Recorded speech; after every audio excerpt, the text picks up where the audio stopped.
Have y'all seen these films? I'm not a big fan of horror movies. I just don't really enjoy being scared. I remember I watched, I think, Scream once, and I just didn't really like it. Like, I got the appeal, it just wasn't for me. So, when I tell you that one of my favorite films of all time is a horror movie, it must be something special. I love Jaws. It was my favorite movie when I was a kid. And I remember we used to go to Blockbuster Video and rent it almost weekly until the employees just said, you can buy it, you know. So we did. I should also mention that it is a scientifically proven fact that if you watch the movie before the age of 13, you will develop a crippling fear of the water. You can ask me, as someone with a crippling fear of the water. It's actually specifically not being able to see the ground beneath you, which is what's scary. So if you're a horror game developer and really want to instill a thalassophobia into someone, and make sure they can't see the bottom, that's what's scary. Now, as amazing Jaws is,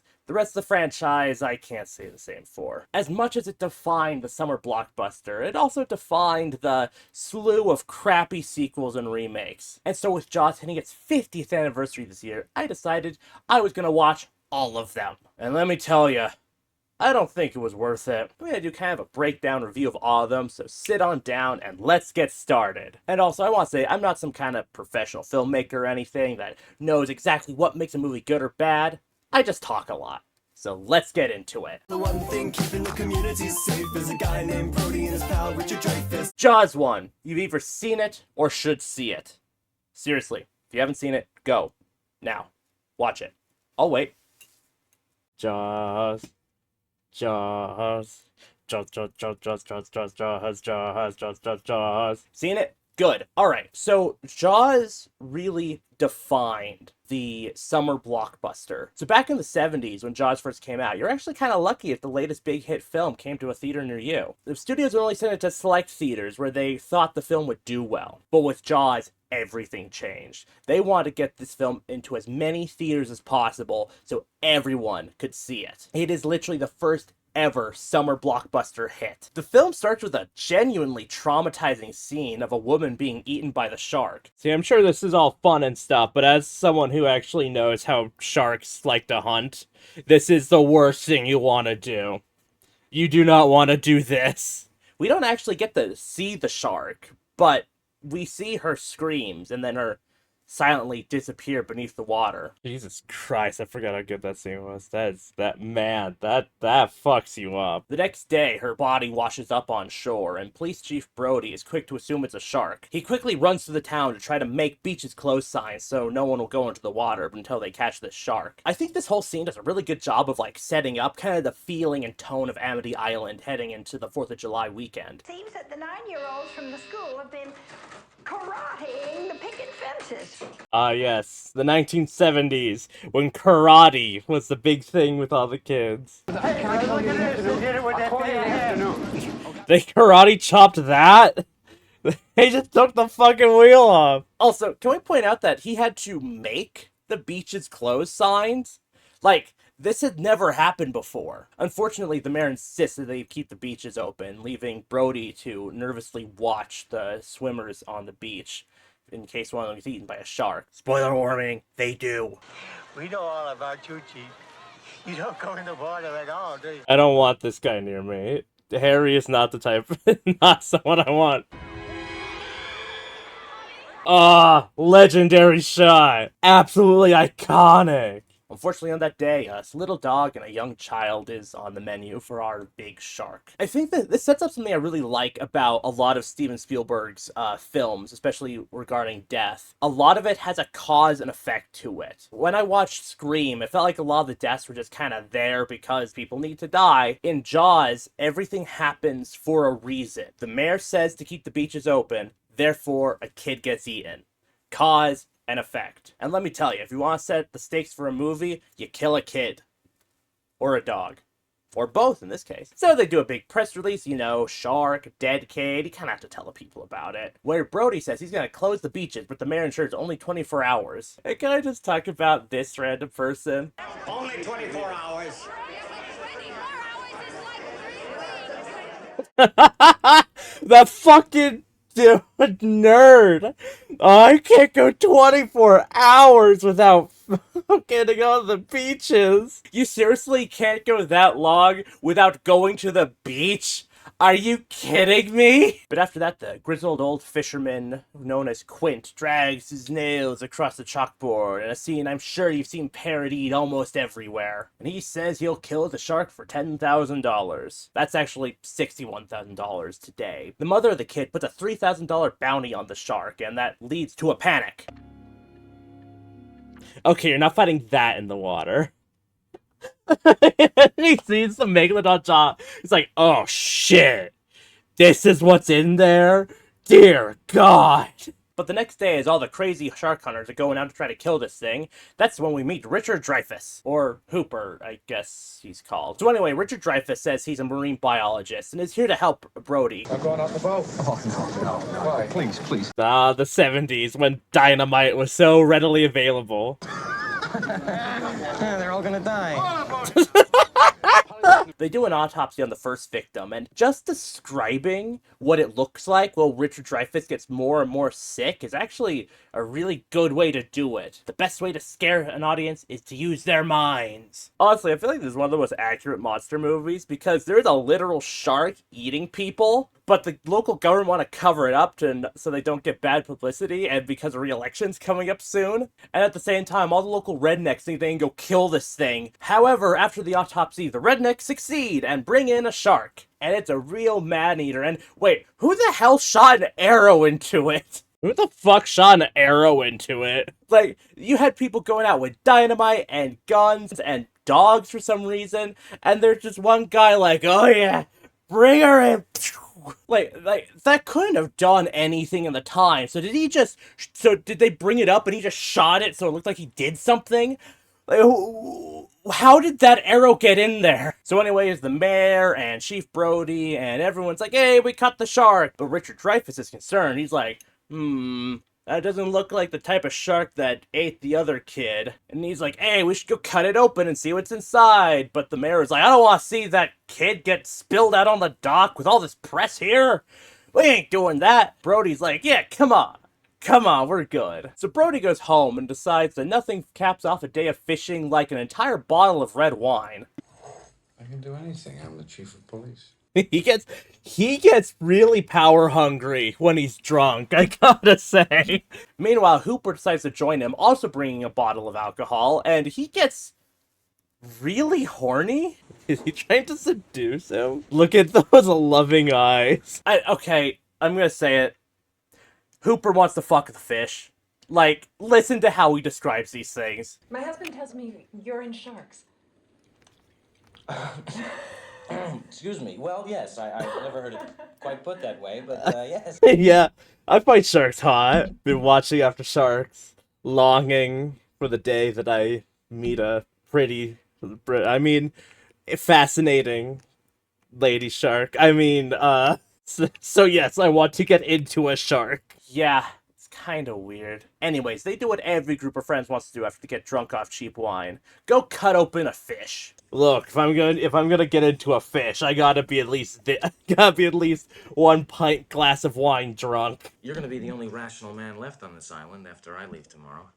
Where are you going? I'm killing everyone else. So they sneak in and find the tiger shark that must have been sitting there for most of the day and decide to cut it open. And as much as it's eaten some interesting things, they find no child inside. Normally that'd be a good thing, but not today. I just want to point out that this license plate was apparently a reference.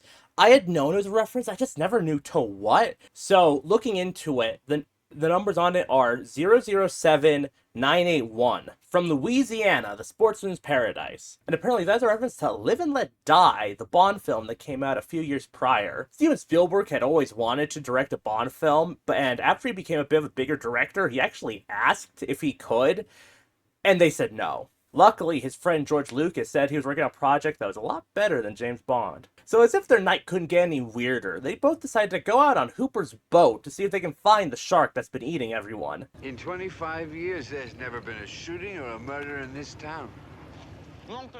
I plan to change that. While out there, they find a wrecked ship that Hooper, again, still drunk, decides to go diving in. So it's the middle of a night that you are half a bottle of wine into. You're in shark-infested waters. You find a destroyed boat and decide, I should go diving in that. I don't see how that's a good idea. While down there, it appears that the boat had been attacked by something, and they even find a large shark tooth and nothing else. Ah, who am I kidding? Who am I kidding? Originally, all they did find was the shark tooth, and that's what was scared Hooper.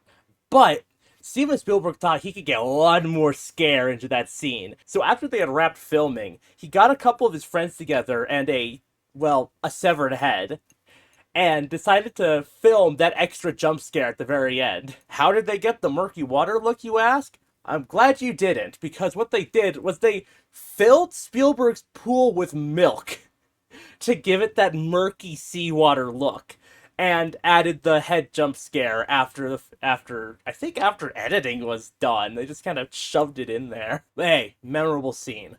Also, you can actually see what boat that is. It's that one. I don't know whose boat that is because I'm going to add that after I record this. So then they go back and they tell the mayor, like, hey, shark, big, closed beach. And he's like, nah. Also, I kind of want to point out what seems like a really clever director choice is the mayor's suit has a ton of anchors on it. Could that be representing his unmoving nature in this whole conflict? I know. I think it's smart. Anyways, the 4th of July is upon us, and everyone everywhere is coming in to swim in the beaches, or at least sit on the beaches. Also, still unsure that the waters are safe, Brody tells his son to go swim in the pond instead. But the mayor's freaking out. He's like, I need people in the fucking water. So he goes and tells the family to go into shark-infested waters. Come on, kids, we're shark bait today. Now, I wanna bring this up. Why is it so important that he specifically gets people in the water? Can't they just, like, be happy that they're not, that they're still here? Does he charge entry to the ocean? Does he have some deal with Poseidon that he must sacrifice enough souls, otherwise the ocean god's wrath will be unleashed on the mainland? Because there's still a ton of people, and his whole thing is that he needs people for the economy. People aren't paying to go in the water. They're already on the beach if you charge for that for some reason. So anyways, he pushes people into the water, and then everyone goes, oh, it must be safe. So they all go into the water.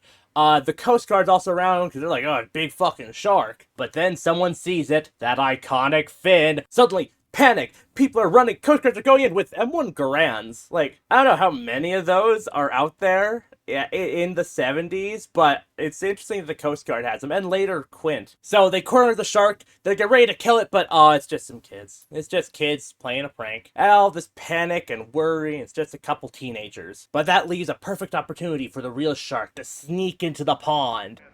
Oh my god! Oh, it goes so badly! Oh, everyone fucking drops their guard. God, I forgot how good this film was. While in there, what must be the most oblivious and semi-abusive Boy Scouts leader is sitting on a canoe shouting at children. As you do. Come on, you goof, keep your arms up. Yeah, you bunch of fucking idiots. Swim better, damn it! When suddenly that shark shows up and rips him out of the boat. And I must say, this is my favorite shot of the film. Oh, man. Oh, man. Actually, I was gonna pick my legs up off my chair. The whole time we're being teased at how big the sharks could be. They're saying, oh, it could be 10 feet, 15 feet, 20 feet. Who knows? But this is the first time we actually see it. And we see just how big it is compared to everyone else. And you realize, oh, shit. This is serious. And hiding the shark actually wasn't supposed to be what happens in the film. Originally, the first girl that gets eaten has a whole scene of her actually being devoured and chomped up in the shark. But quite famously, the robot that they used for the shark, as soon as they put it in the salt water, just stopped working. It sank right to the bottom and it wouldn't move at all. Steven Spielberg would name the shark Bruce after his lawyer because of how much of a pain in the ass it was to work with him. which is also why the shark in Finding Nemo is named Bruce. Brody's kid gets scarred for life, his other kid is crying on the beach, and panic is going through because this guy just got eaten. Back at the hospital, Brody finds the mayor planning a speech to justify his actions rather than apologize for it. I have a bureaucrat to punch. So finally, the beaches get closed and Quint gets hired to hunt the shark. Did Packard believe in the orca? Quint makes some casual sexist remarks. Here's to swimming with bow-legged women. The fuck is he? What the fuck does he mean by that? What are you gonna do to people? And then the second half of the movie begins, where they are out at sea. Stop playing with yourself, Hooper. Play with me instead, Hooper. So they sail out trying to find this thing out on the ocean, and actually, this part was actually filmed on a water tank in Universal. The water tank was actually built for Jaws, and I think is still used to this day. I might be wrong on that, don't quote me. But it was used a lot more after Jaws, basically. So while Brody's out there chumming the water, we get to really see the shark for the first time, and he utters those unforgettable lines. Is he gonna say it? Is he gonna say it? He's gonna say it! You're gonna need a bigger boat. Yeah! Woo-hoo! Yeah! And I'm sure this is the most well-known fact about the movie, but that line was actually improvised. You're gonna need a bigger boat, right? Shut up! You said the line, you don't need to say it again.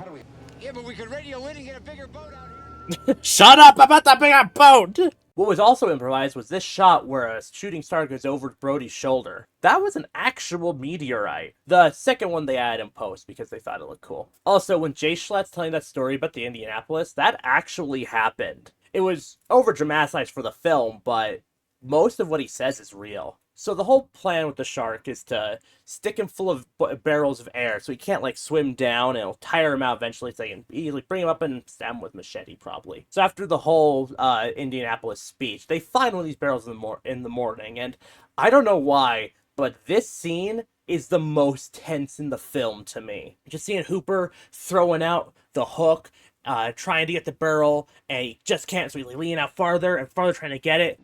Why is that the most tense part of the entire film? I don't know why, but I'm always on the edge of my seat when he's throwing the rope in. Nothing happens. Oh, okay, that happens, but otherwise nothing happens. It's so good. So then the shark does come up and breaks all the barrels, and Brody freaks out, tries to go call the radio for help. Meanwhile, Quint goes kind of fucking insane and grabs a baseball bat and smashes the radio. Like, what the hell? After that, they chase after the shark to try to slow it down, Quint firing harpoons in to try to stop it, and Brody leans out the side and tries to shoot it with his revolver, and misses every shot.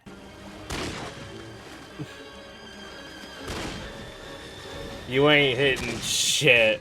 Okay, how bad of a shot are you if you can't hit a 25-foot shark from like 10 feet away?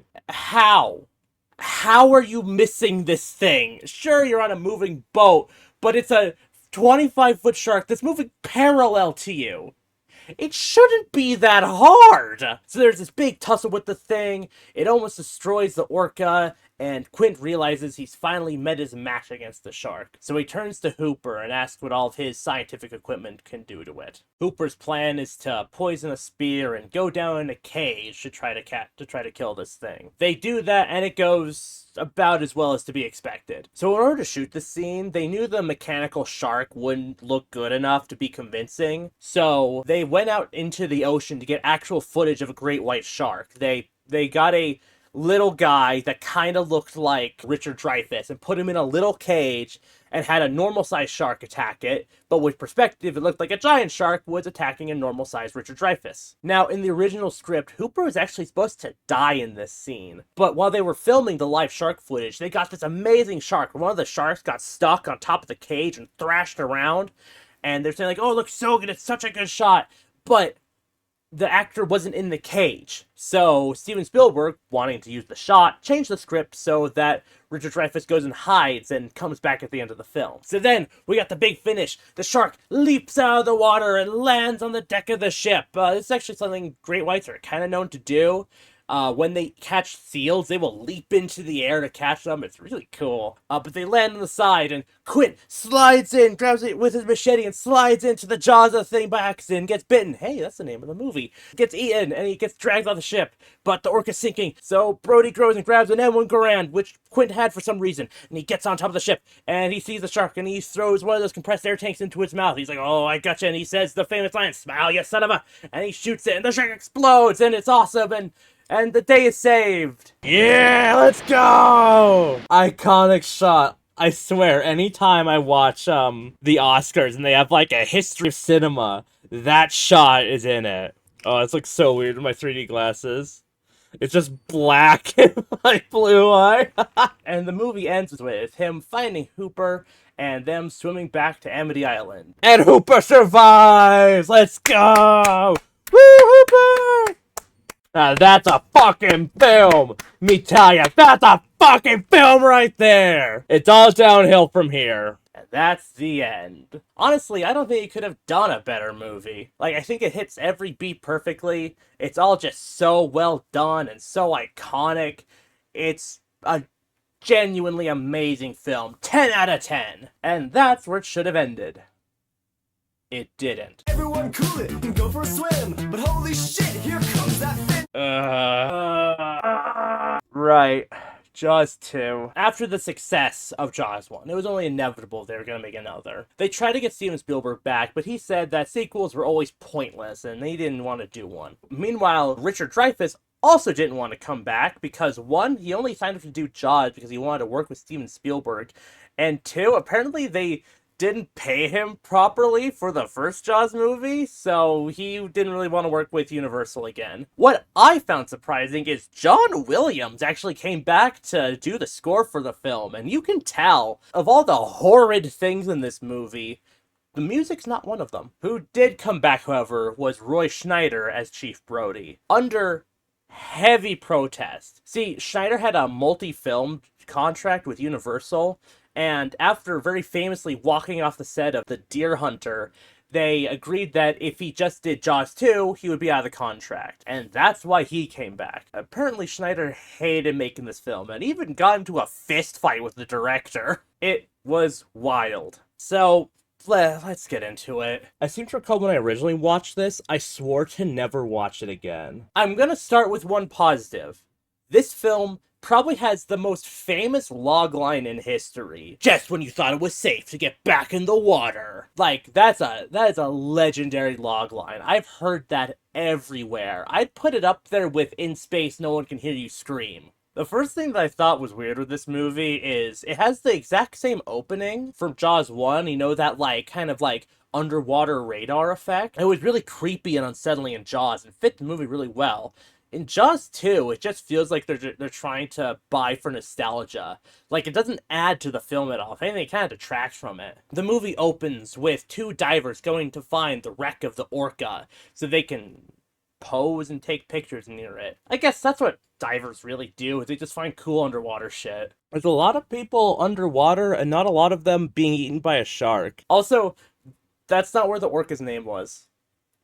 Just wasn't. Oh no, who knew swimming into shark-infested waters would lead to them being eaten by a shark in Jaws 2! So then we cut back to land, and I'm gonna be honest, I don't remember most of this film. I was so bored by the end of it that I stopped paying attention. I almost didn't make this video because of how bad this movie was. So, we're back on land, I think. I don't fully remember. I'm gonna point out, because, like, this is what the one thing I feel like everyone knows about this Jaws 2 is the mayor got reelected. I know this isn't an original joke, but the fact that the mayor got reelected after the last events is fucking insane. Something that I noticed with the Jaws sequels is something they got wrong is that it takes a while for them to actually figure out there's a shark. That, I think, is the biggest problem with all of the Jaws sequels, and it is most apparent in this one. Place your bets. How long is it going to take for them to realize there's a shark in the water? because it's longer than it's supposed to be. In Jaws 1, the opening scene is shark attack, and the second scene after that is them dealing with the shark attack. And the rest of the movie is them worried about a shark. In this movie, what do we get? Teen drama! Exactly what the Jaws franchise needed. And then it cuts to 11 minutes in. We see the full silhouette of the shark and its fin coming to Amity Island. You know how Jaws is really good because, like, you never saw the shark, you just felt the shark's presence, and it was up to your imagination and exactly what you were dealing with. Yeah, this movie says fuck that and just shows you a shark. So then, again, a lot of boring shit happens. I legit barely remember. Most of this movie is it's just teenage drama. There's 6 characters. I can't remember the name of any of them. One of them is, Michael Brody's sister, or Michael Brody's girlfriend's cousin. Important, I guess. Why am I getting wet on this boat? You got a couple droplets of my book. It's ruined. But then there's this kind of tense scene where there's this person parasailing. And he's going up and down in the water, or he's like I don't know. He's like a kite. I don't know what it's called. He's like a kite on the boat. He's sailing around whoa, whoa, and he's going in the water, and he's going down, and then it shows a shot under the water, uh-oh, something's gonna happen, oh, he's in the water, he's making splashy sound effects, it's bad, and then nothing happens. This guy better get fucking eaten if I want to actually be interested in the film. So what I remember from this movie is not a lot of shit happens. Please let something actually happen. Oh, thank God, I think something's happening. Oh my fucking God. Nothing fucking happens! And then nothing fucking happens. That's my review of this movie. Nothing fucking happens! Jesus Christ. I'm only 11 minutes into the movie, by the way. Uh-oh, there's boaters. The boaters are gonna boat, and look, there's a shark. But sure doesn't do fucking shit. Is this supposed to be a dorsal fin? You're oh, then nothing fucking happens! If that guy got fucking eaten, I would have been through the roof. They had such a good setup. There's the scene where there's a water skier, and it's silent, we're just seeing her ski around, and then as soon as the shark fin pokes up, the music goes boom, boom, boom, boom, boom, boom, boom. It's just super intense, and it's such a stupid cut. The music cue! And then there's all this tense music, and the skier's on the ski thing, and she's going through, and then you see the shark knifing through the water. It's it feels like it's a fucking chase scene. Look, I like the visual of the knifing. If it actually led to something, is this a car chase? God, this fucking sucks. Oh, someone finally got dragged down. But then the shark catches up to her and eats her, and oh no! But then the driver's what the fuck happened? So she pulls over, her water pulls over, she turns over, stops the boat. It's hey, where'd you go, huh? But then the shark, for some fucking reason, rams the boat from behind, and is on the deck of the boat eating stuff. And so the boat driver does what any common sense person would do. Why is the shark doing this?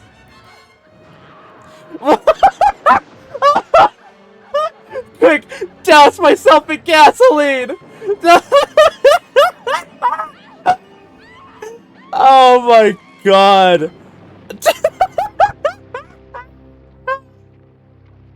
Oh, wow! Would you look at that? Oh my fucking God!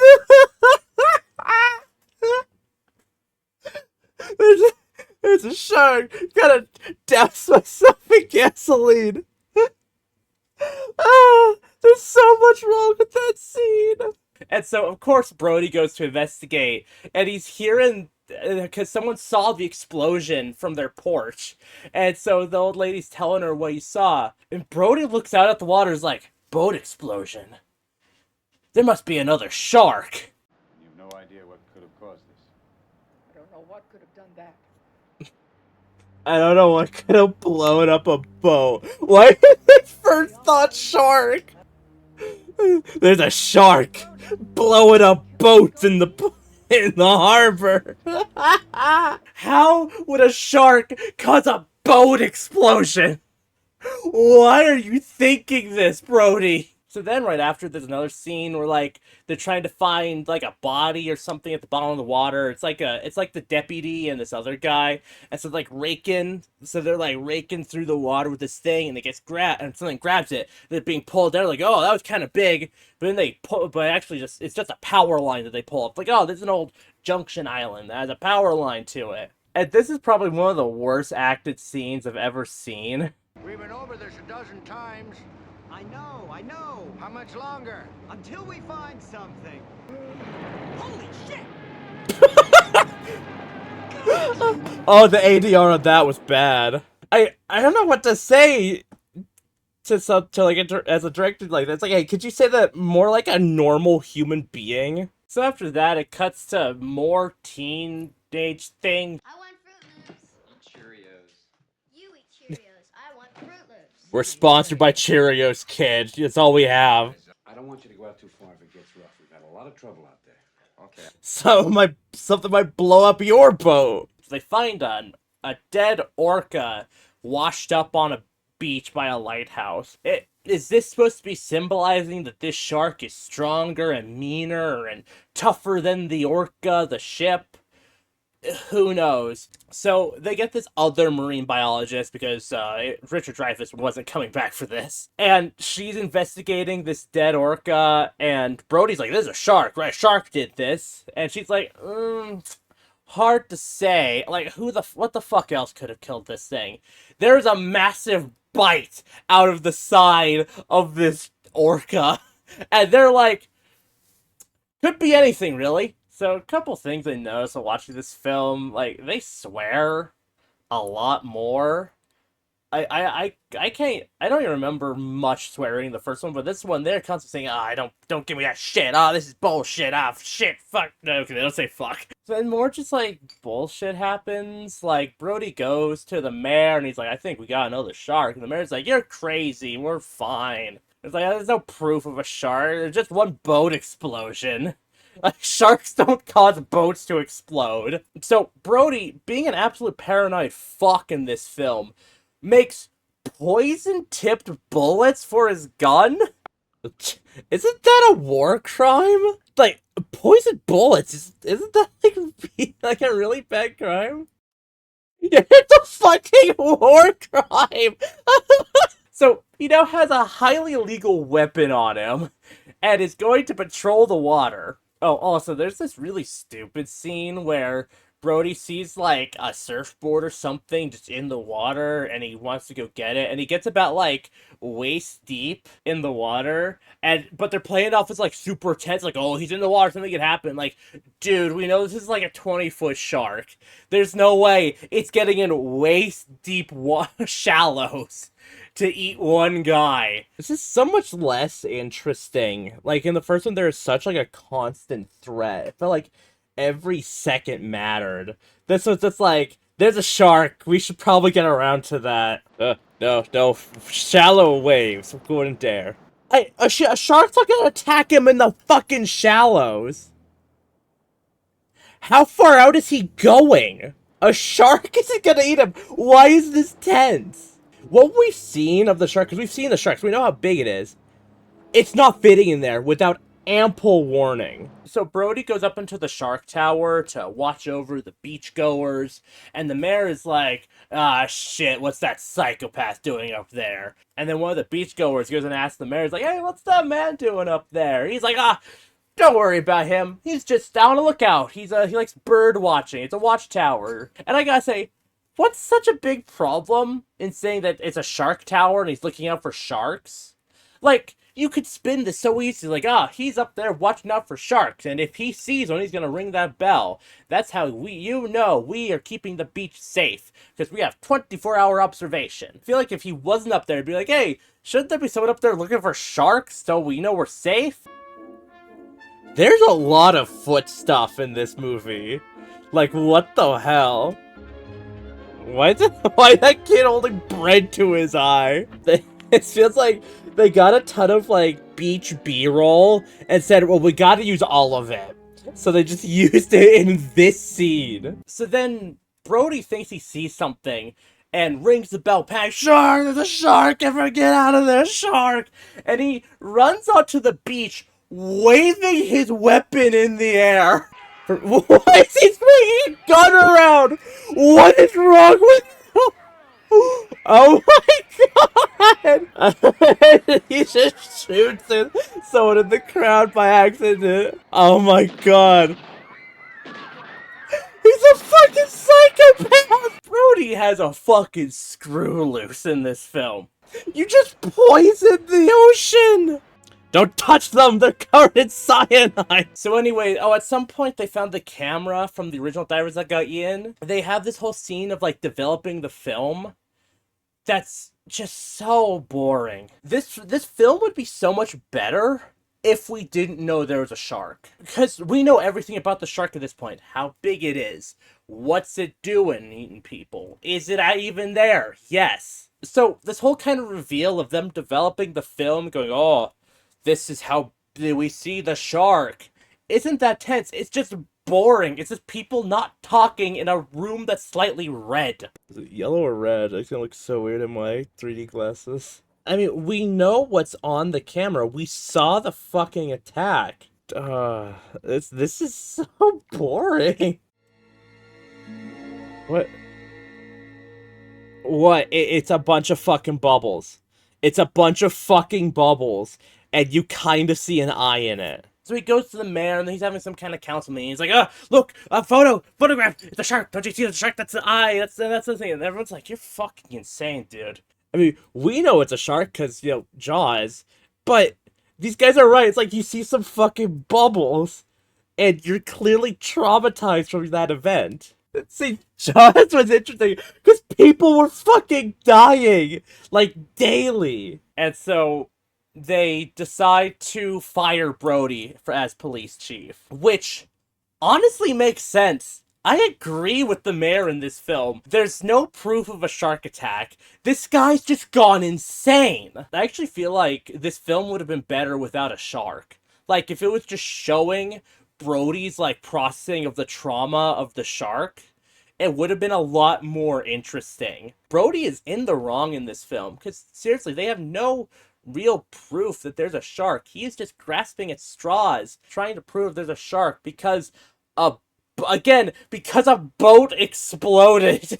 And so it makes sense that everyone's treating him like he's crazy because he is. I committed a couple war crimes. So what? There's a shark in the water. The only reason we know there's a shark is because we're watching a fucking Jaws film. Speaking of, we are an hour and 10 minutes into the film at this point. We are still trying to wait for our protagonist to figure out that there's a shark. There's another fucking hour? Oh my god, I thought I was almost done. So, an hour and 10 minutes in, I have officially checked out of this film. Dear God. I actually just, like, watch this film, don't I? What's the time? An hour and 10 minutes. I have checked out. Anyways, like, Brody's kids sneak out and go on the water because they want to go to the lighthouse. So all of his friends get on board. Like, why are there so many cousins? Like, is everyone here a cousin? Are they all, like, cousins of a cousin? I don't get it. But there's a lot of teenagers that we do not know, basically. Frankie, he's my cousin. Why are there so many cousins? What is with all the cousins? Why do they keep bringing up those cousins? Why does every single person have a cousin on this island? There's a line in the film. I'm gonna play it now. I got black and blue marks all over my butt, and my mom's starting to get uptight about them. Why is your mom looking at your butt? What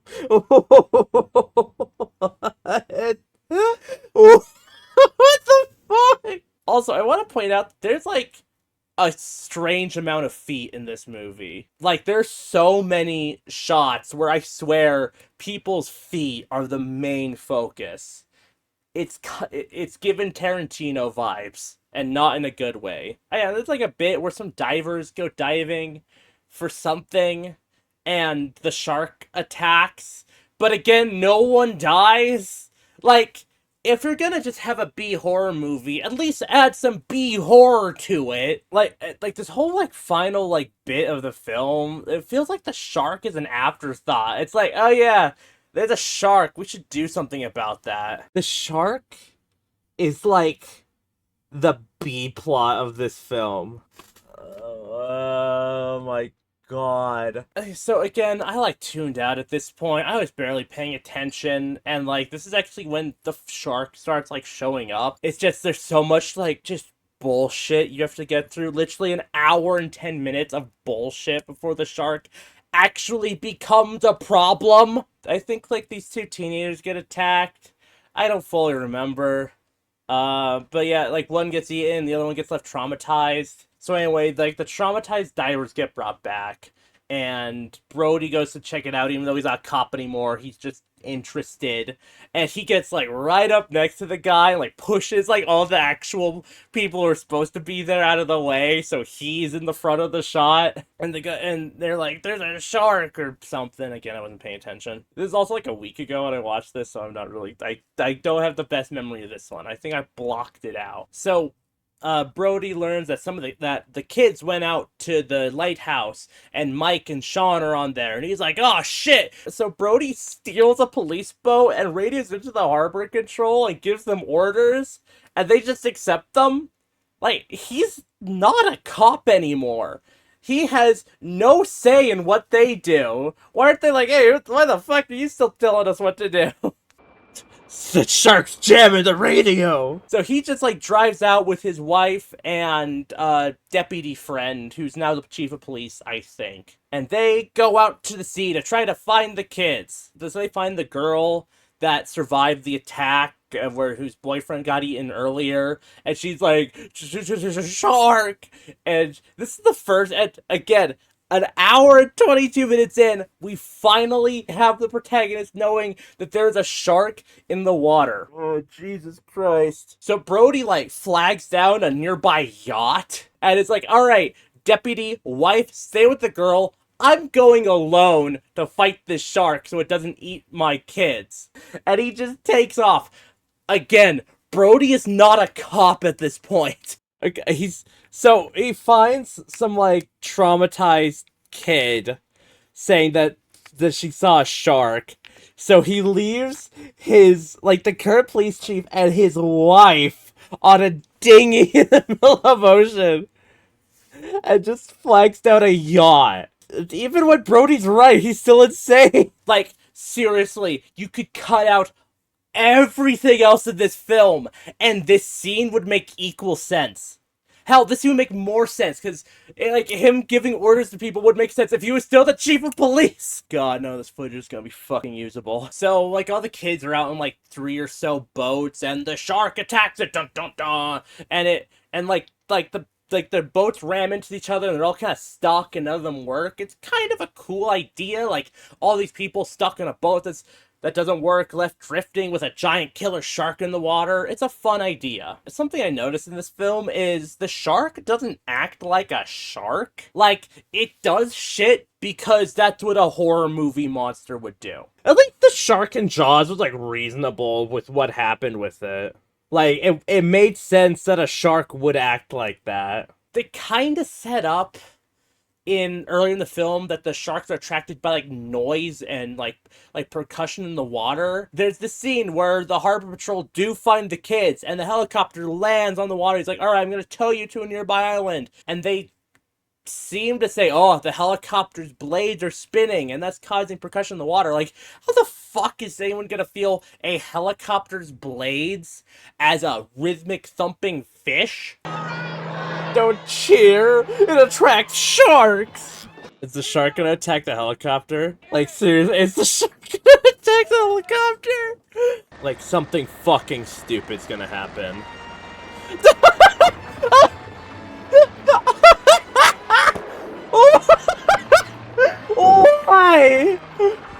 What prompted this? It's a fucking helicopter. There is no reason why a shark would think this is food. So when the boat's getting attacked, like, Sean, the young kid, falls into the water, and this other girl who I don't remember. Was she the cousin of Michael's girlfriend? Was it Michael's girlfriend? Was it some random kid? I don't remember, but she dives in to save Michael, or no, Sean, sorry. She dives in to save Sean, and the shark grabs her and drags her into the water. And Sean is, like, traumatized by this. Here it comes. Oh! Okay, you get one thing that makes sense in the film, and it's that. That would be pretty traumatic for, like, an 8-year-old kid to see. Like, this feels like an entirely different movie. It's just that the first movie wears you out so much. Or, like, the first half. The second, like, and by the time you get to the second half with, like, you know, sharks and boats and helicopters exploding, you're just so bored. So, like all the kids on the boat, like, they get Sean back to, like, the main group of kids, and, like, they get into, like, an argument. Again, I wasn't paying fucking attention at this point, but then Brody arrives to save the day. I'm okay. That's not what I asked. Can we make it? I don't know. I don't know. I feel like if they just cut the entire first half of the film, this could at least be enjoyable. No, wait, stop paddling! What about the island? The shark! Don't put your hands in the water, it smells your fear! So anyway, Brody's, like, trying to pull them onto the island, trying to get them safe, and the shark attacks them, 'cause why not? There's no reason to really do it.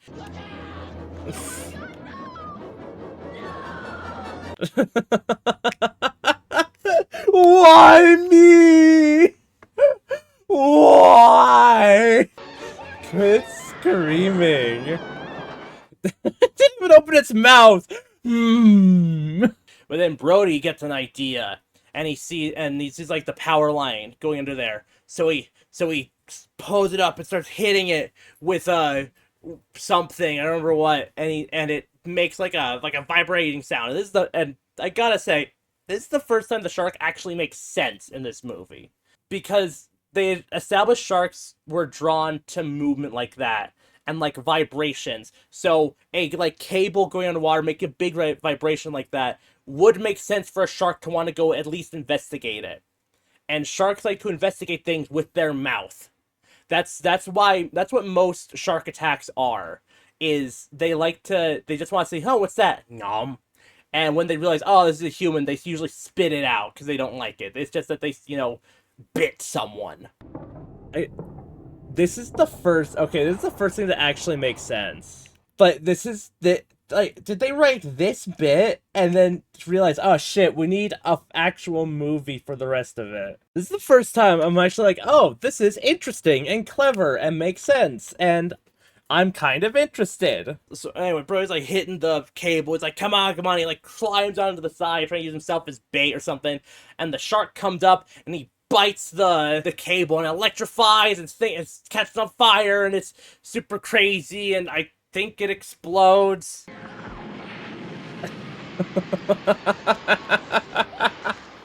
You know what? The shark death was alright. It looked stupid, but it's alright. Close enough. And then they sail back home as the credits roll. There was no closure for Chief Brody. This may be the worst movie I've ever seen. It's just so boring. Like, the second half is at least fun when they know the shark is out there and is attacking people, and Brody's like, I gotta go save these kids. It's at least fun. But at that point, you are so done. You have mentally checked out. The rest of the film is so fucking boring.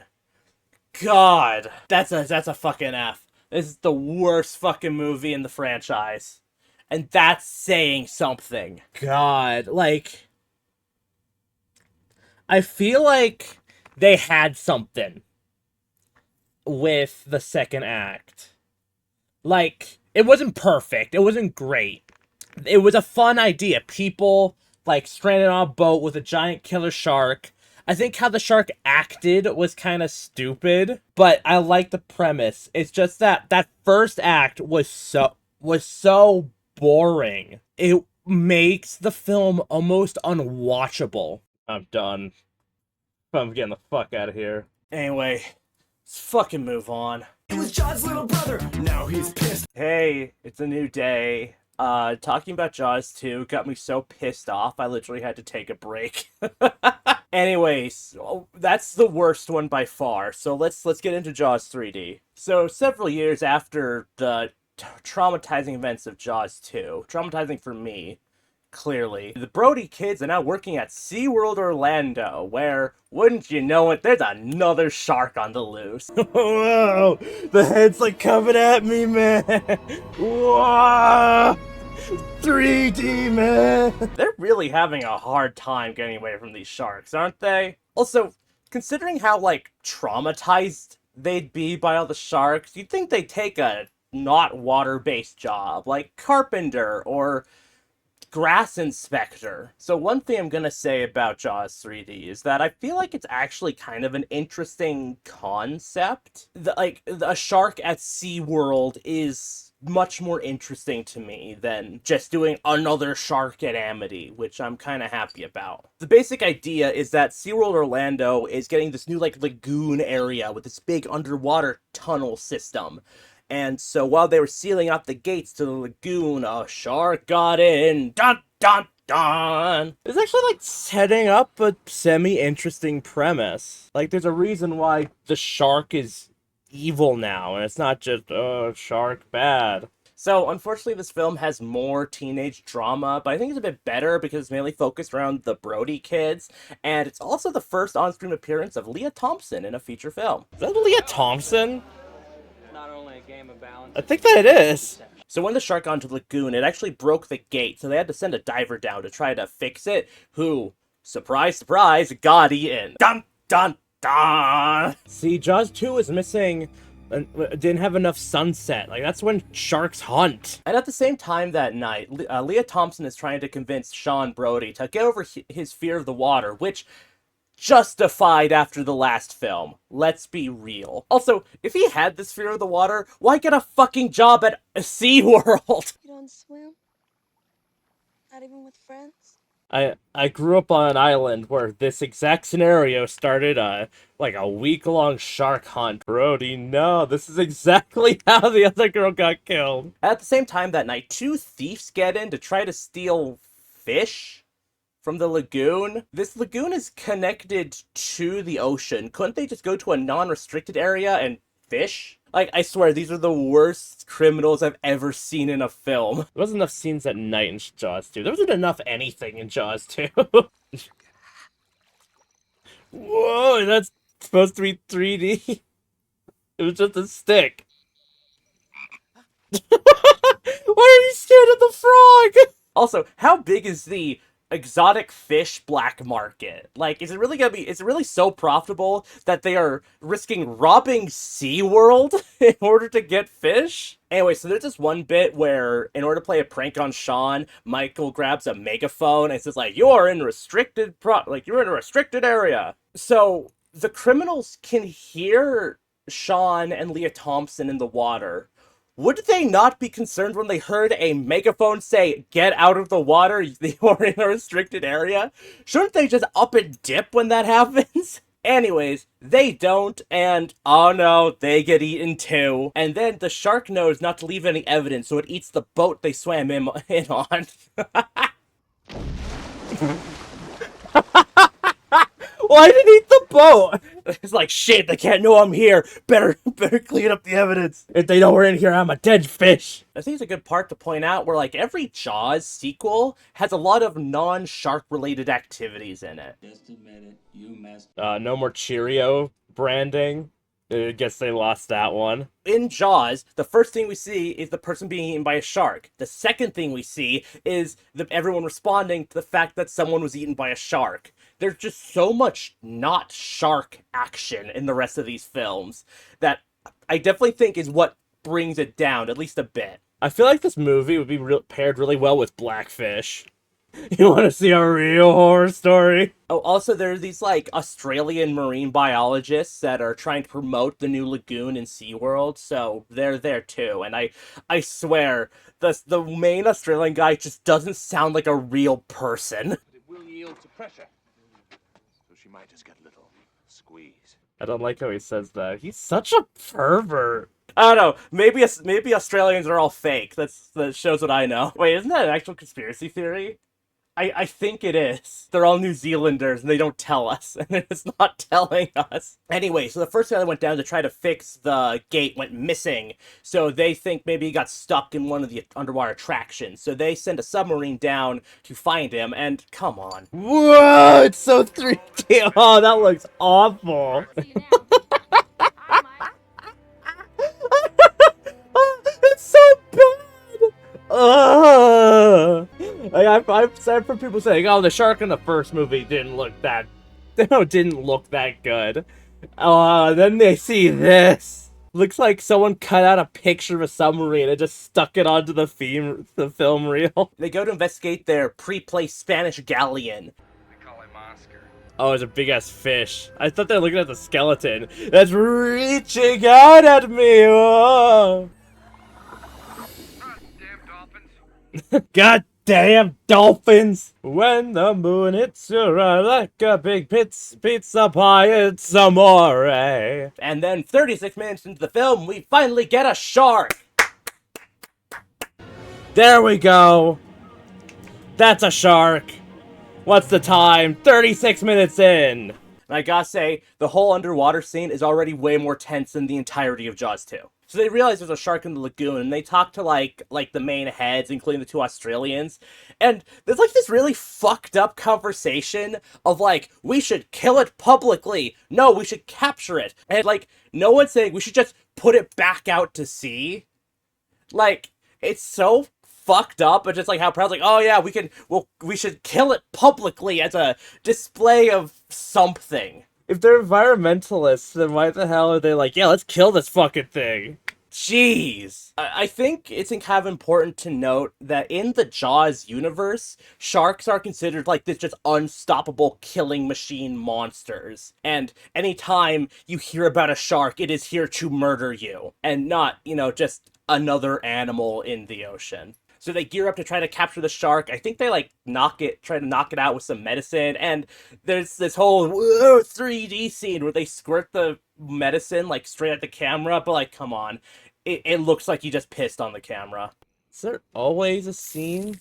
It's so 3D. Why the fuck did he do that? I don't know if it was just because I had my 3D glasses on. It gave it like a yellow hue, but it looked like there was a streak of urine shot at us. So they capture the shark, and it's only like 10 feet long, so they're trying to get it like adjusted to being in a tank. And if you don't know, great whites are notoriously shy. That's why there's actually none in captivity, because they get so stressed that they die. Also, the Brody kid thinks the shark's a mammal. This one's a fish. I've never heard someone mix up a shark with a mammal. Dolphin and mammal I get, but why the fuck the fuck you say the shark is a mammal? Oh, also, the kid just, like, jumps into the pool with the shark. He's, like, really brave, considering he watched a man get eaten alive when he was, like, 10. I feel like I'd be pretty scarred by sharks if that happened. So anyways, they think the shark is captured, everything is good. Oh, that's the real horror villain. That fucking whale costume, Jesus Christ. Are we as an audience supposed to know the shark isn't the right shark? I feel like that's a twist that they haven't really levied us to yet. That's the worst 3D shot of the film so far. Actually, no, it's the fucking stick! So they open it up and everyone's happy. They have this big, like, underwater, like, tunnel system. One of them's, like, horror-themed, and I gotta say, that tentacle is a lawsuit waiting to happen. That's a lawsuit. That's a lawsuit. Someone's gonna get fucking, like, strangled on that somehow. I don't know how, but they will. Like, it's gonna reach out and grab someone, they're gonna trip and crack their head on the wall, and it's gonna be terrible. So, just saying. Oh, it looks so shit. Plays host to a myriad of colorful fish that SeaWorld has assembled from the different oceans of the world.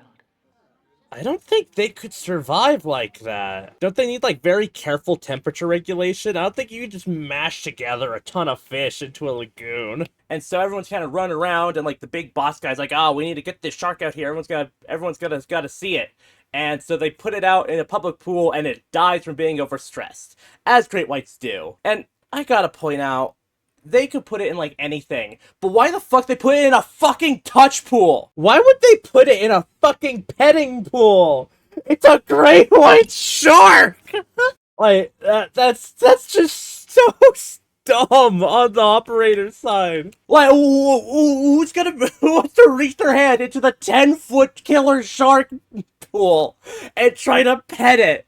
Also, I know sharks are not something you want to pet. They have really rough skin that I think can actually cut you if you rub it the wrong way. So, putting it in a fucking touch pool, it's such a bad idea. Walk away, people. Ignore the dead shark. Anyways, underwater, the remains of the first guy to get eaten get float up in front of some viewers, and they freak out. Al. Well, they found the body. Why are you so close to it? And they examined the body, and I gotta say, this examination scene is a lot worse than the one in the first film, because it relies a lot on, like, gross-out shock horror, whereas the original Jaws has you mentally draw a picture of what the body looks like. It's just Hooper describing what it looks like, and it's so much better than just like, ew, fish person. So in the control room, there's like a problem with the filtration system, and it's supposed to like separate parts of the park, I think, and one of them's like overheating, so the head guy just says, oh, just turn it off, it should be fine. And also, why'd you have to give the black guy a segregation joke? It's what they call a marine segregation. Why'd you give that line to the black guy? In the 70s, like, he was alive. He was probably alive during segregation. That is some poor taste. That's kind of weird, and also I'm pretty sure this film came out in like the 70s, so that was also only like 20 years ago. A bit tone deaf, that one. So anyways, they turn off the filtration system, and it turns out that the big shark was stuck in it. It must have been at least a day or two since they caught the little shark. So you're telling me that, that the big shark just been stuck in the filtration system for 3 days? And no one noticed. That's the big part. No one noticed. Unless it wasn't in there, and they just got really lucky not to bump into it. They also described the second shark as being 35 feet long, which is bigger than the shark in Jaws 1, and Brody managed to run into that one pretty often for having the entire ocean to run into. I think a 35-foot shark in a little lagoon would be much easier to run into. So this thing must have just been stuck in the filtration system for 3 days. So with this examination of the body, they realized, oh, this thing is much bigger than the shark we caught. So there's another shark in the water that's bigger and meaner. And what did you know? Chaos erupts as the shark wreaks havoc on the lagoon. It's coming to dinner! And honestly, this is probably exactly what would happen if a shark was stuck in a lagoon like this. It might mess some things up, but no one really gets hurt. Honestly, this is probably what would actually happen if a shark got into SeaWorld. It would just kind of swim around, maybe fuck some things up, but I don't think anyone would really get that injured. Like, there's this whole thing about all these, like, stunt skiers that are, like, that are in, like, a human pyramid and doing all this cool stuff, and the shark is there, and it doesn't kill them. Someone drives a cart, and they're so fucking bad at driving that cart. He's so bad at driving that. Welcome to the mud hole. So he's like driving after the guy in the boat. He's like, turn off the boat. And there's no way to radio him. He doesn't have like a radio in his boat. They can't contact him. So they're just shouting at him, like messing up the mammal show. It's like, stop the boat, but it doesn't do anything because no one really gets hurt.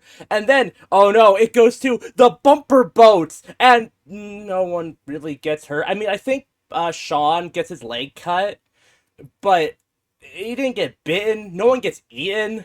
Just nothing happens in this whole scene. It could have been a really cool scene, but just nothing happens. I really want Brody to just go, I told you so. Honestly, that's a good review for most of the Jaws sequels. Nothing happens. Oh, also in this scene, we get our first ever shark roar. Oh, come on! You see, sharks don't have vocal cords, so they can't actually make a noise, but damn it, don't they love making these sharks roar, because it sure is intimidating. So with the shark going around causing chaos, it rams into the tunnel that a ton of people are in, and the water starts to leak, so they have to seal off the whole system.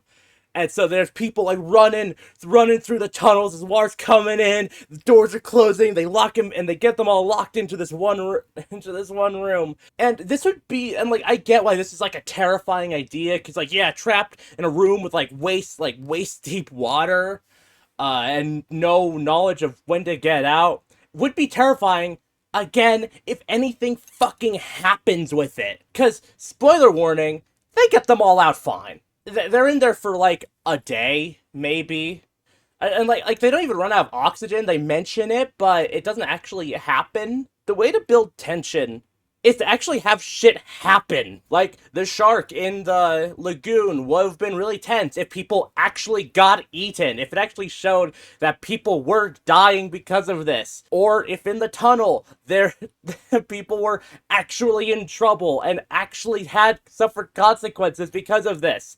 But nope, they all get out fine. Also, the shark only broke one tunnel, so why did they have to seal off the entirety of the underwater system? Can't they just seal the one tunnel? Couldn't they just open the other door and let them out that way? I feel like this is one of those scenes where, like, I wish it actually went somewhere. Like, I think this situation, again, is more interesting than all of Jaws 2. One thing I'll say about this one is the shark actually acts like a shark. In Jaws 2, it acted like a generic horror monster that had to be wherever it needed to be and ate whatever it needed to eat for the tension. This one, it's just looking for food. That's all it wants. I think that's part of why I find specifically monster movies so interesting, is that the main thing that's killing people isn't doing it out of like spite or hatred or just to kill people because it's scary, but they have like their own goal. They're just trying to survive and eat, and it just happens that humans are the prey it's going after. It's why I love movies like this and Jurassic Park, honestly. So they have this plan because they need to fix the whole breach in the tunnel, but they can't go down there until they make sure the shark can't hurt anyone. So the Australian guys are like, hey, what if we trap it back in the filtration system to make sure it stays away, you know? And the lead Australian guy's like, oh, I'll keep it in there with love bait, you know? Ah, mate. And so they do that, and basically one of them, it goes into the tunnel, the other one makes sure to close the hatch behind it, and while it's chasing the first Australian guy, we get our second shark roar! Let's go! That's two shark roars so far, but they give him like this rope to lead him back, and I think it's supposed to imply that the rope came undone, but it is clearly still tied to the ladder, so did someone just cut the rope? Uh-oh. That is the worst rope I've ever seen. How did it cut? How did his rope get cut? Like, they just really want this guy dead. Also, the two foreign guys are gay, right? Like, they're so gay. Like, how they're talking, they are real gay for this. Yo, they're so gay, right? Like, his reaction. They're so gay. Anyways, the Australian guy getting stuck in the shark's mouth is actually a cool idea. Like, the POV inside the mouth that he's trying to crawl out, and then he gets crushed by, like, its back jaws or whatever. Cool shot. So continuing on, most of this film is underwater, but watching that with the blue and red 3D glasses has actually made it really uncomfortable, because one of my eyes just wasn't having it. I think the scene is just hard to see. I've been cleaning my glasses for the last, like, minute, because I feel like my red eye is really foggy. I think it's just because this scene is blue. Which I wouldn't normally say is a problem, but this is Jaws 3D, and it's old school 3D, so they probably was using this red and blue color design, and it didn't look very nice on the eyes. So anyways, I think Michael and his girlfriend go down to weld the tunnel back together so they can get the people out, but the shark escapes and it chases after them. And first, I gotta give applause because I really like the shot of them like swimming away with the shark behind them, because it gives a really good sense of scale to how big the shark is. But then I gotta immediately take it back because we get Shark Roar number 3, baby! So anyway, they swim back to like a hatch to try to get out, and they're like, come on, close it, oh, the shark's coming! But then the dolphins at the park that have been established earlier that I haven't mentioned until now, swim in and start attacking the shark. And I think the reason why this one was my favorite when I was a kid is because I liked the dolphin versus shark dynamic and really enjoyed that they played with that. Also in my notes here, apparently we get up to Shark Roar number 8 in just this scene, so that's a lot of shark roars. But with the weld secure, they can open the doors and get the people out from the underwater tunnel. Hooray! I wish they did more with that. I really did. It's such a fun idea that they could have explored more. I feel like the water would have been a lot more... I feel like this scene of them trapped in the tunnel would have been a lot more interesting if it actually went anywhere.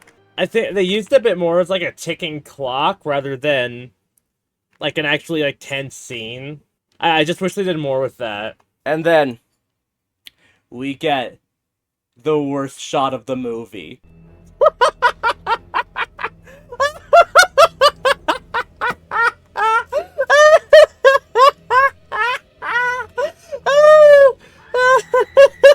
Slow motion.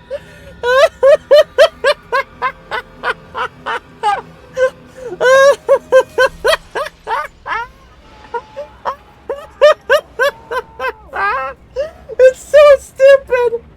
It's so stupid. It's beautiful. It's beautiful.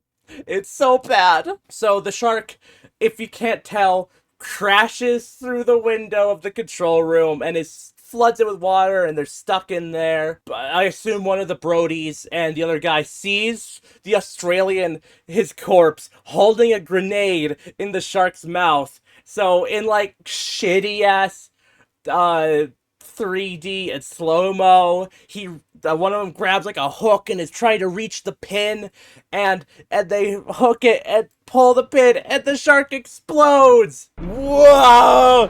It's Jaws! Oh, that looks so bad. And everyone is happy, and that's Jaws 3. Oh, it's so CG! Freeze frame!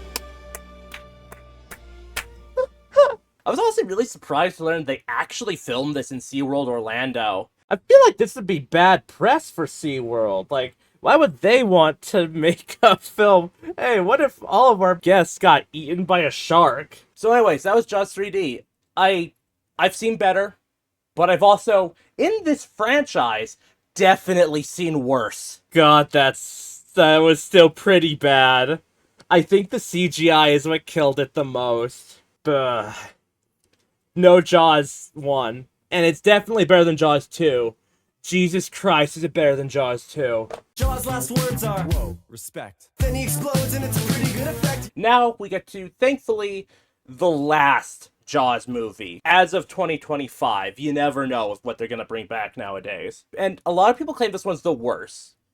But I kind of like it. It's the only film that actually still kind of feels like a Jaws movie to me. Okay, I'm gonna do a lot here. But I'm about to defend Jaws the Revenge. So, a lot of important plot details actually got cut in the final version of this film. But a man by the name of Hank Searles, I guess his name up over there, adopted the film into a novel that used an earlier version of the script as a basis, and it actually explains a lot of what's going on. The big part of the film's problem is the revenge. The idea that some shark is smart enough to know that the Brody family killed Jaws, the first one, and is coming back for revenge. That actually wasn't originally the case. Originally, somehow the Brody family pissed off a voodoo witch doctor, and it sent a shark to go and kill them. And I don't know about you, but that actually makes more sense to me. See, later in his life, the original writer of Jaws, Peter Benchley, actually expressed regret for writing the book, as it turned the public's opinions of sharks into seeing them as monsters rather than just seeing them as animals like everything else. So in Jaws the Revenge, making the shark not just a random animal but a weapon for someone else makes sense to me. So this kind of voodoo plotline also makes sense why Mrs. Brody has a weird psychic connection to the shark itself that in the original film just kind of went unexplained. It was just a weird thing that kept happening. Something else that was cut from the final script of the movie was an explanation as to exactly what Michael Caine's character was. See, originally, he was supposed to be an ex-CIA agent who spends most of his time laundering money, giving more of that sort of mysterious past kind of feel. They actually make a reference to this because near the end, someone asks him what he does when he's not flying a plane, and he says, deliver laundry. So, with a bit of pretext here, let's get into Jaws the Revenge. What time is it? It's Jaws o'clock. So we open up with Sean Brody being the deputy back on Amity. And didn't he work at SeaWorld? I guess he quit his job at SeaWorld and moved back to Amity Island to be a deputy? Sure. We're going with Tiffany to buy a Christmas tree. Okay, but a small one this year. Watch your fingers. No way, a big one. Ow! Shit! He did everything wrong there.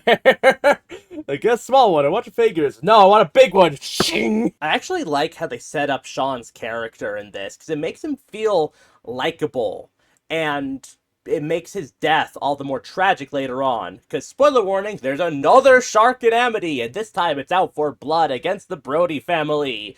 Because of voodoo, I guess. Alright, so last time I complained a lot that the shark didn't act like a real shark, but I'm gonna forgive it this time because there's a plot reason why the shark isn't acting normal.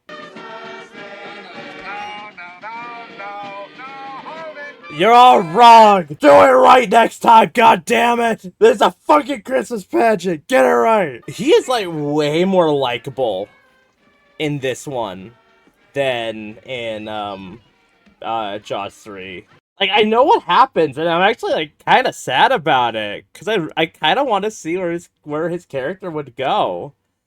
I mean, it goes to the bottom of the ocean, but... And immediately, Sean's death in this one is better than anything that was in Jaws 2 or 3. You actually feel the weight of his death, and that's one of my biggest problems with horror movies, is that death becomes so trivial that it's kind of just brushed off. Whereas, to me, good horror is when a character dies, it means something to everyone around them. And that's what Brody's death does. Oh, don't use the fucking B-roll from the original film.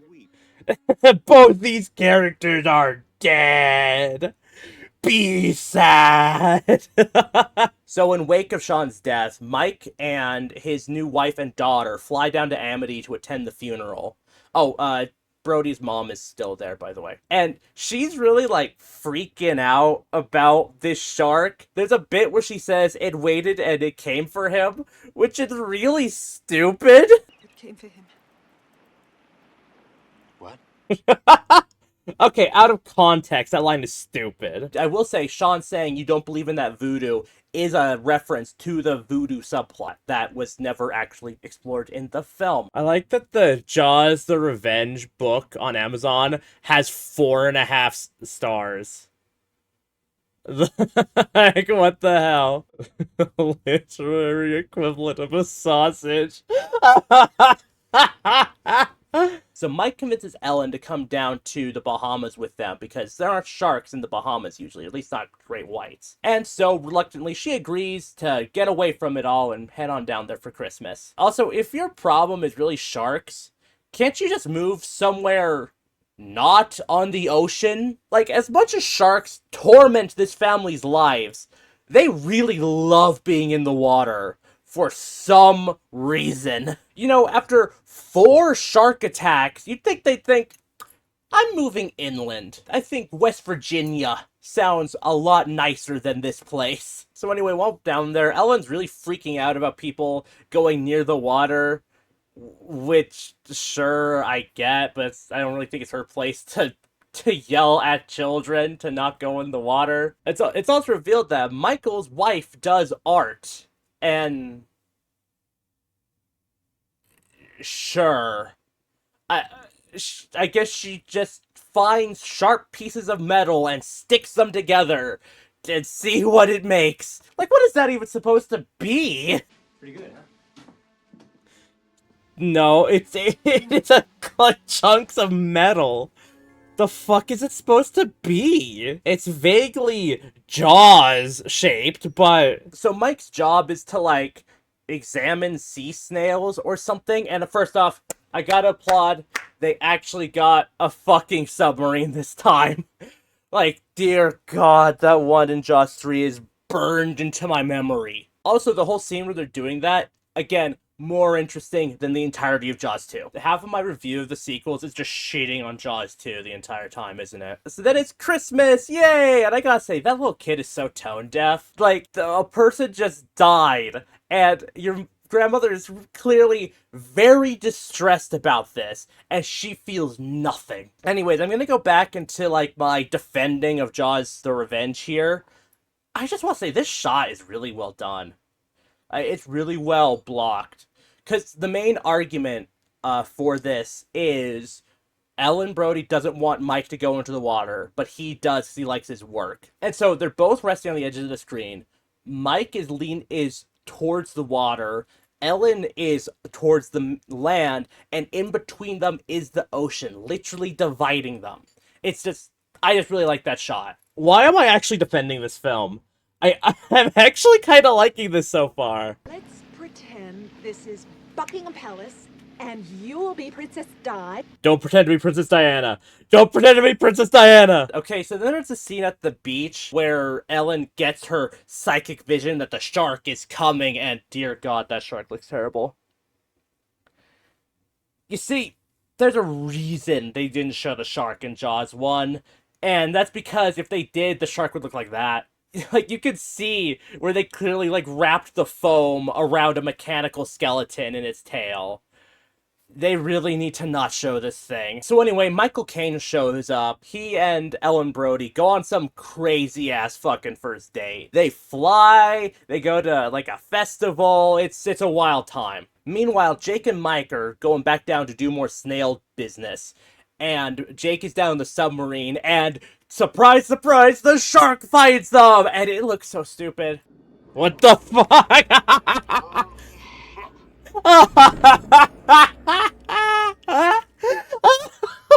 was expecting the shark to just be there. It looks so stupid. It just kind of appearing but next to him. So Jake gets back onto the boat, and the shark jumps towards the ship and tries to eat Mike. And at the same time, Ellen is having one of her psychic links with the shark. And I totally get that this scene is stupid as fuck, and no one knows what at all is going on. But in context, I kind of like it. Without it, it sucks. Also, without context, Michael Caine's line, "I know what you've been through," only really makes sense if you know he's a smuggler. And if not, it just seems like this random guy knows what it's like to have a shark hunting them and have a psychic link with it. Like, hey, I had a psychic link with an anaconda once. That was fucking terrifying. And there's a lot of side plots going on. Like, Michael's wife is trying to making the statue for the beach, and I really don't care. But at least I can recognize the characters. They're all very distinct, and I kind of remember them. Unlike Jaws 2. Man, I realized when taking my notes for all these films, I am just shitting on Jaws 2. So then Michael at night stares out his window shirtless while wistfully watching his mom and Michael Caine go on a date. Which, that's kind of weird if you ask me. Come to bed. Oh, hold on, I have to stare out the window shirtless for a few more minutes. But uh-oh, his wife's horny, so he better get to bed. So then I can't quite tell the timing with this next one, so Mike fucks his wife, and then later that night goes to a casino for his best friend's birthday? Is this supposed to be the next day? I don't really know time-wise What just happened? But anyways, it's a birthday celebration. Michael talks to his mom about dating Michael Caine. And honestly, I feel like every scene between Michael and his mom has been meaningful in some way. There's a constant tension of, I want to be in the water versus there's a shark in the water trying to kill you. That honestly builds a good amount of drama between the two characters, and I really like it. How is this rated lower than Jaws 2? Jaws 2 was probably one of the worst movies I've ever seen. It was the most boring, nonsensical, uninteresting films. I literally debated ending this, like, just not doing this whole video because of how bad Jaws 2 was. And like I'm actually at least engaged in this one. It's definitely not as good as Jaws 1. So then what I assume is the next morning, Michael's taking out the trash and arguing with his wife, but they don't really know what they're arguing about. And then Michael's fucking horny this whole film, and he's like, "Hey, well, we're done arguing. Let's have sex in our garage full of sharp metal and open flames." I've always wanted to make love to an angry welder. And his wife even says, "Shouldn't we close the door?" And he says, "Nah, we'll be fine." Even though they have like a 6-year-old in the house, like, bro needs to know when to keep in his pants. Like, Jesus Christ. This is not a big town. People are gonna know. And I will note at this point that it seems like the main like drama of the film isn't that the shark's trying to kill people. It's more like the psychology of knowing a shark is trying to kill you. Like, the main conflict isn't them fighting the shark, it's them dealing with the fact that it's hunting them. And it's, I think it's interesting. I swear, half this film is people being traumatized in bed by the shark. I think the biggest problem with this film is that it sets up a lot of plot lines that it just forgets to pay off in the end. Because once you hit the third act of this film, it gets really stupid. There's so much that they are trying to set up that they never paid off. I can see why people like really hated this film. They set up so much. It's like, what's up with Hoagie? Nothing. What's this mental connection they have with the shark? It's not really explained. Why is this shark in the Bahamas? I don't know. So then after that, we actually have a scene I almost really liked. So Brody goes down into the water to do something, I don't fully remember, but the shark shows up and starts fighting him. And so Brody swims into a shipwreck to try to get away from it. And I gotta say, this scene would actually be terrifying if the shark was at least a bit convincing. We gonna see him at the side again? Aw. Okay, you can't ignore it. The shark looks so bad. I think the prop itself looks better, but with how much they use it, you can tell it's fake. Like, you can see it's just rubber, like, wrapped around a metal tube. I feel like if the shark actually looked good, this scene would be terrifying. Hey, I like the escape. I like the escape as well. Like that scene could have been really good if the shark actually looked it. I feel like a lot of the main plot points of this film aren't terrible. It's just that the shark doesn't look good in the slightest. So anyway, next day, Michael again wants to find this shark. So he goes back down to try to find it. But at the same time, his wife is unveiling art. That's art. So at the reveal party, wait, okay, I'm going back on this. They're leaving this on the beach. It looks sharp and terrifying. I don't want to be near that thing, even less so in a swimsuit. So the kid wants to go on a banana boat with her friends, and Ellen finally starting to calm down and says, all right, go ahead. So they get on, they sail around the banana boat, but here comes that shark, and it leaps out of the water, trying to go for the kid, but who the fuck is that? Who the fuck did that shark just eat? But this is the last straw for Ellen Brody. She steals a fucking sailboat and then sails off into the ocean. Someone's gonna take this bitch down, and it's gonna be me. What's her plan, exactly? What is she trying to do? She has no weapons. She has no way to fight this shark, and she knows it is trying to kill her. What's her plan? Like, is she gonna fist fight it? There's a scene where Mike finally tells his wife that he saw a giant shark in the water, and how she reacts to it, it's just kind of weird. It's like, you knew this thing was the water, and you let our child go in there? Why didn't you tell us? I don't think I get that mad. Why didn't you tell us? What, I'm supposed to report every shark I see? Bro probably sees hundreds of them. It's again, it's kind of reinforcing that negative view of of sharks. That they are just these ruthless killing monsters, and that as soon as you see one, you should be scared for your life. Which just, again, isn't the case. So yeah, Michael comes back, and he and Jake team up with Michael Caine to fly them out to try to find Ellen Brody. But his plane isn't a seaplane, so when they find him, they just crash into the water. Well, she got the idea in her head that the shark that killed Martin and Sean is following the family. Hey, he's not talking about our shark, eh? Fucking Michael's face, like, the fuck are you talking about? Like, I wish they actually, you know, did something with that plot line. But the fact they didn't is stupid. Like, and the I deliver laundry line, that's supposed to hint that he's a money launderer. But again, they just did fuck all with that plot. I actually kind of wish I want to like this film. They just gave up in the third act. Come and get me, you son of a bitch. What is her plan? What is her plan? Does she have like a shotgun? Does she have like a rocket launcher stowed in the boat? Come and give me, you son of a bitch! 1v1! Put him up! Put him up! And I gotta say, for someone who's never done this, he's really good at crash landing a plane at exactly where it needs to be. I mean, he pulls up right next to the boat. Hey, he did a real good job. Hell, that wasn't half bad. Get out of here, I'll keep it busy. That wasn't that bad.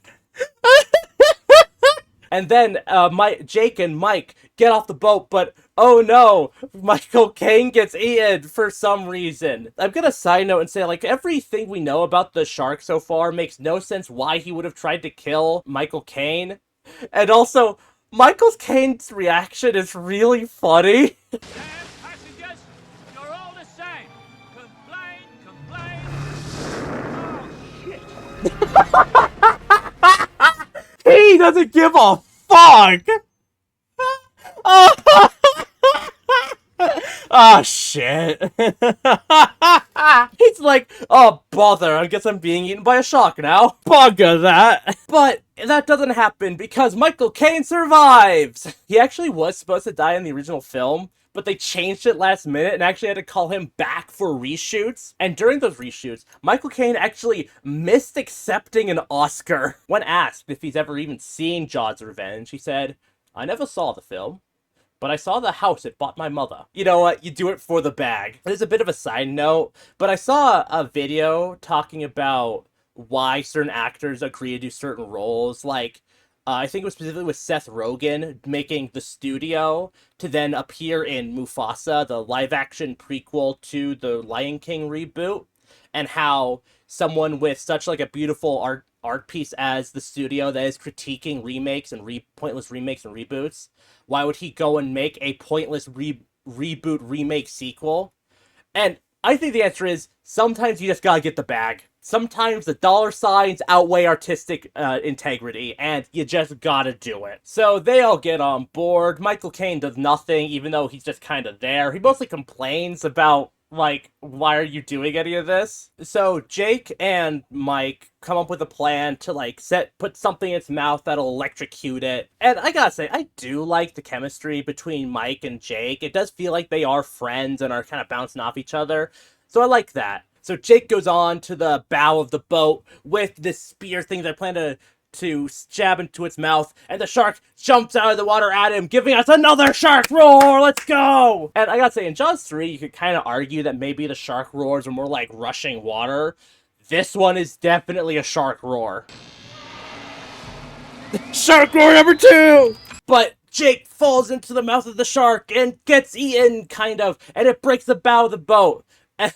And so they're like, oh shit, what are we supposed to do now? And Ellen Brody goes fucking insane.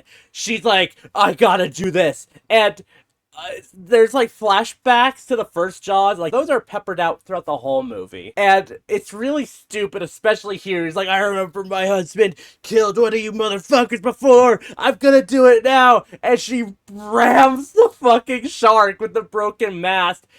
We get another 2 shark roars during this, and this is the worst shark death in all of Jaws. Is she gonna fucking ram it? Oh my god, she's gonna fucking ram it. I guess craziness runs in the Brody family. I know what you did, shark. I know what you did. Is she gonna say the line? Oh, wait, what? What the fuck just happened? What the fuck just happened? It looks awful. The effects are awful. The fucking, like, choppy slow motion is awful. You can barely tell the shark even dies. It's just awful. Anyways, they fall into the water. They find that Jake did survive. Again, another last minute change. Jake fucking survived. He's not surviving long, right? He's like half dead though, because we saw him in the shark's fucking mouth. What the hell are you doing alive, huh? I told ya, I rewrote the script, man. And they swim back to shore, and they're all happy. Ellen decides to hook up with Michael Caine, and that's the end. And that's the end. It's finally over. God. It's amazing how one film can be so popular that it spouts endless amounts of shitty sequels. That was every Jaws film. I vow to never watch them again, especially Jaws 2. Dear God. Like, I know I've gone over this a lot, but I cannot stress how bad Jaws 2 is. Holy shit. So yeah, that's the Jaws movies. I honestly think it was kind of fun doing a video like this. It was fun to kind of watch and take notes about kind of what's going on and what I think of the films. I'm definitely gonna script it out better, because you couldn't tell this was a lot of unscripted stuff. I don't know what other movies or franchises they want to do next. I was thinking Jurassic Park. That could be fun, especially with the new one that just came out. I might wait until that one comes out on streaming so I can just kind of see it easier. But yeah, if you like this, be sure to like, comment, subscribe. What's your favorite Jaws film? If you say anything but the first one, you are dead wrong. Man, there might be someone out there who thinks Jaws 2 is like the best movie. Like, I cannot comprehend that. Anyways, yeah, next time, more movies, hopefully, or more video games. I'll find one. But either way, see you then. Yo, shout out to Jesus. Damn good job playing Jesus. Yeah, Jaws is dead. Long live Jaws. He was a shark without a cause. He was in a movie, you should watch it. It's called Jaws. Jaws is dead. Long live Jaws. He was a shark who fought the law. He was in a movie that everyone saw.